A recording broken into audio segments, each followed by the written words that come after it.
Hello, how's it going? Thank you for being here. Happy February. February. It is a new month. I love a new month. Last year I did this thing where I reflected on each month at the end of that month. And then the first month I set a new intention. So it's kind of nice because it can be overwhelming just waiting for the end of the year and the resolutions and intentions. I like to keep that shit going monthly. And so here I am, February 1st. Hello. Keeping my commitment to be here every week. And I wanted to kind of tell you what to expect for the videos this month. I am going to go with the kind of obvious theme of love, but hopefully in a way that's a little bit different from maybe the typical idea of what most of us think about in February, which is Valentine's Day and this pressure to be coupled and this kind of cookie cutter version of what that couple looks like, which is often very heteronormative. And I feel like I was talking to my feller today. I have a boyfriend and he's awesome, and I'm going to talk a little bit in one of my videos about romantic love and some lessons that I'm learning about that. But I was talking to him today and I said, I feel like there is this tired ass trope about this pressure that comes around Valentine's Day, about this couple that kind of spends all year not really loving each other that much or being kind of sick of each other or not making time for each other. And then all of a sudden there's this one special day because the greeting card company told them that there was, and now they gotta read each other's minds and buy each other presents. And honestly, typically, if we're looking at the stereotype, it's the guy has to read the girl's mind and get her these really whatever kind of gifts, candy and heart-shaped things and roses and da-da-da, and then there's all this pressure to have this really hot sex, but you got to eat a really nice dinner first, and then you're all just maybe too bloated from your fondue to have the sex, and then there's all this resentment and hurt feelings and whatever. It's a lot of pressure for this one night, and I've always thought that was kind of silly. But that pressure is real in a lot of ways too, and I have some single friends right now who are woke ass, feminist as fuck, fierce and awesome, and owning their singleness, but still feeling that pressure of is there something wrong with me for not being in a relationship around this time of year? And this sort of longing, I feel like I should be partnered up or I want to, but I don't know how. And so I just wanted to offer something a little bit different. So I have it broken up into, we get 5 videos this month because it's leap year, so that's going to be exciting. For the first video, I want to that's today, I want to talk about self-love and love of self. And I think that should really be our first focus. Actually, now that I'm thinking about it, my first focus is love of source, but I think those are really tied together. I'm talking about God here, but the word source works, or universe, or loving this thing that's bigger than me. Because I think it was in establishing a relationship with this higher power that sort of allowed me to love myself. So those kind of go hand in hand, but for this video, I'm going to be talking a little bit about self-love and how to tap into that more. The next week's video is going to be talking about love in just love. So maybe this is where I'll talk more about what it means to love God or source and just being in the flow of love. Often when we say I'm in love, it means there's this external object of affection, and that's why I'm able to feel these feelings of love. But I want to share some thoughts about being able to just be in love, in the flow of love, and appreciating that it's in us, it's all around us, it's the natural state and flow of things. And I want to kind of talk about that a bit. And then for the third video, I want to talk about love of others. So romantic love and loving our friends and neighbors and loving others. And then for the bonus, where are we at? Is that 3 or 4? I don't know. I've got it laid out. I'll let you know. It's about love. But then the bonus video is going to be reflections on my birthday, because God willing, I will be 6 years sober on the 26th of February. So our special extra bonus leap year video comes on the 29th. And I'm going to share my story, which I have owed you all for a long time. I said I would share that. So I'm going to let you know my story of what it was like, what happened, what it's like now, and what it's been like getting and staying sober these many long 6 years ago, which actually doesn't feel like that much time at all. I'm still very much a baby when it comes to sobriety and recovery, but it's been awesome, and I'm excited to share about that. So that's what you have to look forward to. Oh, I should have led with this. I have a present for you guys. It's a giveaway. I'm so excited. If you've been here at all, you've probably heard me talk about Julia Cameron and The Artist's Way, and I found a mint condition gift edition of The Artist's Way. Look at you guys, it's in a fucking fancy shiny box. It's hardcover, and it's never been read. I mean, you can hear it. Oh, you hear that nice spine crackle? And it has this thing. I love this shit in a book. I want to pull it out for you. That sounds weird. Okay, that's what she said. It has a nice red ribbon bookmark. That might not have been worth all the struggling to show you that. I could have just told you, but I think it's really special. This book has meant, like, this book, this author, this woman changed my fucking life. And not just mine, but many, many people's. This is a gorgeous, vital work. Like, this should be, especially if you are at all interested in unblocking your creativity or accessing some sort of spirituality or loving yourself more. This book must be on your shelf, I believe. And so I'm so happy that I get to help that happen for at least one person. And someday when I'm rich, I will totally make it my mission to buy this book for everyone who does not have it. But right now, I found this, and it's a huge blessing. And I will say, I was tempted to just keep it for myself because this is my copy. Because I love it so much, and it's been with me for years and years. And sorry, I'm trying to show you. And it's super tattered, and there's notes. But I like that too. That's very special. So this brand shiny new one is for you. So hang around to the end of this video, and I'm going to tell you how you can win it, because I am spreading the love. All right. Now, on to musing about self-love. I'm going to keep this pretty brief. I feel like there's so much to say about it, but I really want to say just a few things. First of all, this idea of self-care and self-love, I think it's kind of hot right now. It's kind of a buzzword. It kind of gets bandied about, and we don't really know. It's kind of lost its meaning. And I actually can't claim that I have the like end-all be-all, like this is what it really means. I'm just going to clumsily share with you what it's meant in my life. So it's way more than like, I don't know. Sometimes when I think of self-care or self-love, what springs to my mind is stuff like pampering, which has its place, and that's great. And a lot of people could stand to do more of that. And sometimes that is right on time for what I need, and that does feel like an act of self-love. Things like doing your nails if that's your jam, or taking a nice luxurious bubble bath if you have the space and the privilege. Currently, I don't have a tub, which is a bummer. But, if you have one, do it. That's great. Being cozy somehow, like just doing something nice, a face mask, I don't know. But when I talk about self-love, I am thinking about this sort of interest in myself.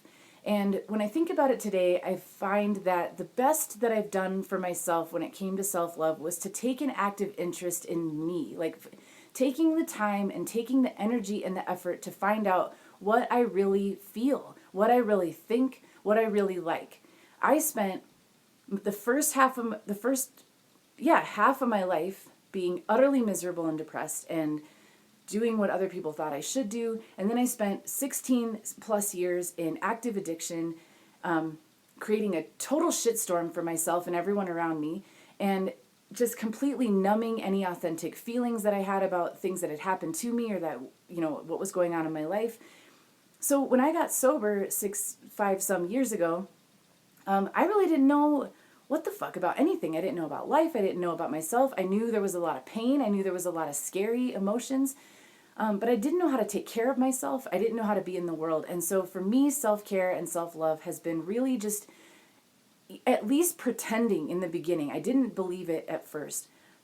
But trying to believe, being willing to believe that I was worth paying attention to and finding out ways that I could make myself a comfortable home, take care of myself after a long day of work, notice when I was getting stressed or burnt out and tend to that and rest, and like learning how to play and learning how to have fun and learning how to take care of that inner artist inside of me.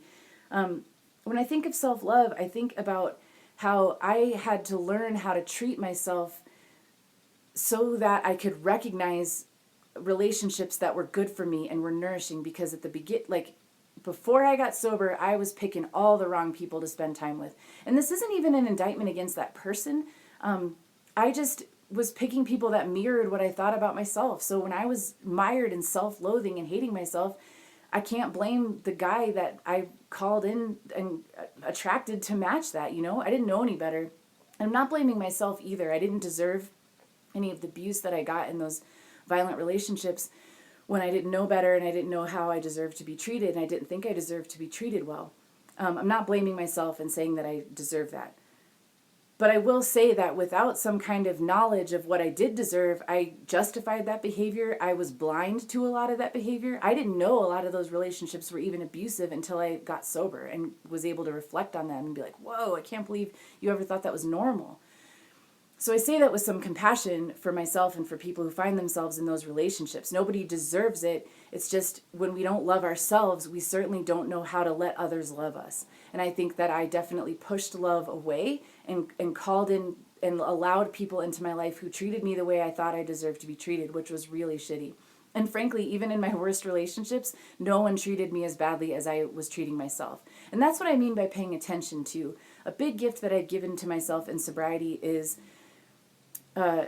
taking time to reflect and journal and meditate and become able and skilled to be able to observe my thoughts. And I found some fucked up shit in between here, and that was causing me to drink, and that was causing me to have shitty relationships, and it was causing me to be a shitty person in the world. And once I could practice these things to get some space to observe these thoughts and these beliefs, then I was able to call in some compassion. That's where the relationship with my higher power came in. That's where like some hardcore therapy and work came in. And I was able to start intentionally changing those thoughts and start thinking nicer things about myself and about the world. And that is self-love and self-care. And like I said, at the beginning, this stuff didn't come easily and I didn't believe it. I had a hard time looking at myself in the mirror. I had a hard time believing I wasn't the scum of the earth. Especially having clarity around the whole 16 years of active addiction. I had a lot of memories and a lot of shame and a lot of things that I had done. And like I said, the messes that I had made in the world with other people who loved me and were just, innocent bystanders to my train wreck of a life. That was hard to face and hard to deal with. And that's why I didn't get sober alone. I couldn't have. I got sober as part of a community, and those people helped me as well. So that's self-love too. Let me say that here. Having the courage to ask for help and support. I always thought that I was doing people a favor by being isolated. And there was a time when I was very suicidal and really truly believed that I was helping others, that it would be a benefit to others if I just wasn't around anymore because I was such a mess and I was so difficult and I thought I was so beyond repair. And today I see that's not true, and it's actually a gift to others and to myself when I can say, I need help. I don't know how to do this. And that looks like, for me, that's going to my meetings, that's calling my friends. And that's so uncomfortable to do. It's so unfamiliar. And I still find myself kind of defaulting to this, like, I can do it myself mode. But that's very lonely, and it's not, I don't know, I don't thrive there. And so it might be very uncomfortable to ask for help or to let people love me and help me and be there for me. But I can always feel it like expanding me. It makes me grow. It makes me a better person in the world. And guess what? People like helping each other. And I can tell you that when women call me and ask for help, I'm all too happy to be there. We want to give. We want to serve. And so asking for help when you need it is allowing someone else to be of service and to feel good. So even if you can't accept that you just deserve to be helped, maybe you can accept that you're letting someone else feel good, and that's awesome. So let that happen. And then I was thinking too about a big part of self-love for me now is letting myself love what I love and want what I want and make my art. That's the big one for me. I don't know what it'll be for you, but so many people are just like rushing through their days and tending to their obligations and saying like, I'll make my art when I have time, or when I'm done with work, or when I put the kids to bed. I don't have kids, but I understand there's people that do that. They're just always like, I'll do it later. And then years go by and you haven't made anything, and your soul knows and your inner self knows, and it's an act of violence towards yourself to not let yourself do the things that you love. And I think we live in a world sometimes where we're like suspicious of feeling good, like, no, I gotta feel kind of shitty and stressed all the time to be a good person in this world. And I'm finding that self-love is about realizing like, no, I'm supposed to be happy and joyful here, and letting myself feel that is a huge gift. And again, it's very challenging, and this is part of what these videos are about, is I'm going to talk about, well, how do you actually do it? It doesn't work to just say like, just make time for that shit. Like I've had to do a lot of work. And again, that's where this book has been tremendous. There's so many exercises and gentle guidance to allowing ourselves to get in touch with that stuff and let it flourish. All right, my feet are falling asleep because I'm kneeling on them, and so I'm gonna wrap this shit up. And you've been here a plenty long time. I just want to share a couple resources that have really helped me love myself more. Sark is a huge one. My dear friend told me about her. She's not with us in physical form anymore, but she shared so many good things with me while we got to be friends here. And any of Sark's books are definitely one of them. Here's a picture of Sark and her lovely, happy face. I love her, and you can just feel the joy and happiness in these books. And she paints all of her pages with watercolor, and she's just got so much good stuff about creativity and being gentle with yourself and taking care of yourself. So I wanted to share that. And then one of my rock star favorites is Jen Sincero's You Are a Badass. God, I just love her. I've gotten to see her twice now at book signings, and I'm such a fangirl. It's awesome. You probably heard of her. She's kind of a big deal. So there's a couple resources for you that have rocked my face off and helped me love myself a lot. Oh, okay, so before I go, first I want to acknowledge the art's not done yet. Sorry about it. I know I committed to having that done. It is not. But for what it's worth, nobody signed up to get one, so I don't feel tons of pressure. I do see you, Kelly. You got yours for sure. I'm going to finish it for you. And if you're the only one that signs up, you're worth it, and I'll do it. You can have all 100 of them if you want. Actually, no, I might hang on to them. Anyways, if you want in on that, email me at amandagoldmakesart@gmail.com. I'm making special art to celebrate that I have over 100 subscribers. I'm making 100 prints of this really cool thing. I promise I'll show you soon. I'm hesitant to commit to a date now. I'll finish it in February. I can say that. I will finish the art. I'll show it to you. If you want a free postcard print of some of my art, email me, amandagoldmakesart@gmail.com. Okay, now, drum roll please, to announce. That was kind of anticlimactic, sorry. This is how I've decided to figure out who's going to win this beautiful, amazing treasure of a book. All you got to do is check out my Instagram page. I am at Amanda Gold Makes Art. So creative, I know. I'm saving my creativity for the art itself, not for the Instagram title.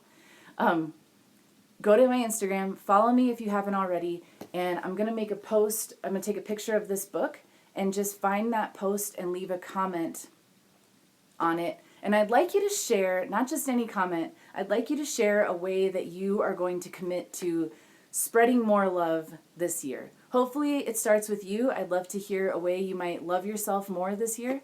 But if you got to start with loving others, that's totally fine too. Please share about the love, okay? And again, that's at Amanda Gold, like the color, Amanda Gold Makes Art. Check me out. And I'm really just excited to give this away. This is an amazing book. So do that, and I will announce the winner. We'll say I'll give you guys a month to do that. So I will announce the winner on February 29th. Also, if you're in Denver, I have art hanging up at Same Cafe. If you don't go for my art, you should absolutely go for the food. It's this amazing cafe. It stands for So All May Eat, and it's a pay what you wish situation. And they are doing beautiful work to practice inclusive community, so people that have a dime or less can eat delicious food. They do pizzas, salads, and soups, and every time I go there, I just feel so nourished, and the food's fucking scrumptious. Did I say that already? And what they're doing in the world is just tremendous. So go check that out. I've got a few pieces hanging up, and you'll want to check it out because I'm going to announce something super special about that artwork as well. Okay, this is plenty long enough. Thanks for hanging out. If you stuck through the whole thing, you're amazing. I will see you next week. Take care.